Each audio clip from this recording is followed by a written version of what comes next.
నమస్తే, నేను మీ చంద్రశేఖర్ కండవల్లి. ప్రస్తుత రాజకీయాలను సోషల్ మీడియా శాసిస్తోంది అనేది ప్రశ్నార్థకంగా మారింది. ఎందుకంటే ఇటీవల నారా లోకేష్ ను డిప్యూటీ సీఎం చేయాలనే ప్రచారంతో సోషల్ మీడియా హోరెత్తింది. మేం తక్కువ కాదు అంటూ జన సైనికులు సోషల్ మీడియాలో గట్టి పోటీ ఇచ్చారు. దీంతో టీడీపీ ప్రభుత్వం దిగి రావాల్సి వచ్చింది. ఇది లోకేష్ మెప్పు కోసం టీడీపీ లీడర్లు చేస్తున్న పని అంటూ టీడీపీ వర్గాలు చెబుతుంటే, కాదు టీడీపీ ప్రభుత్వమే లీకులు ఇచ్చి పవన్ కళ్యాణ్ డీగ్రేడ్ చేయడానికి చేసిన పన్నాగం కాబట్టే మేము సోషల్ మీడియాలో తిరగబడాల్సి వచ్చిందని జన సైనికులు చెబుతున్నారు.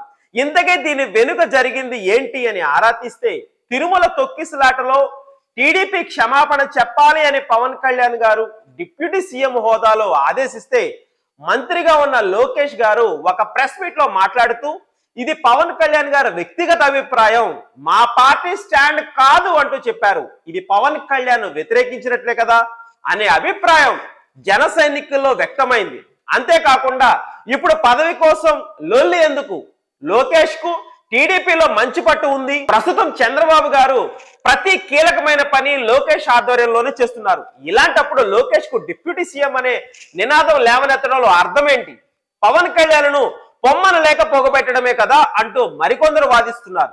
టీడీపీ లీడర్లు మాత్రం లోకేష్ ను డిప్యూటీ సీఎం చేయమనడంలో తప్పేంటి, నాగబాబుకు మంత్రి పదవిని ఇస్తున్నారు కదా, అలానే మేము కూడా లోకేష్ ను డిప్యూటీ సీఎం చేయమంటున్నామంటూ తమ అభిప్రాయాల్ని వ్యక్తం చేస్తున్నారు. రసవత్తరంగా మారిన ఈ రాజకీయంలో రాజకీయ చాణక్యుడిగా పేరు తెచ్చుకున్న చంద్రబాబు నాయుడు గారి వ్యూహం ఫలిస్తుందా?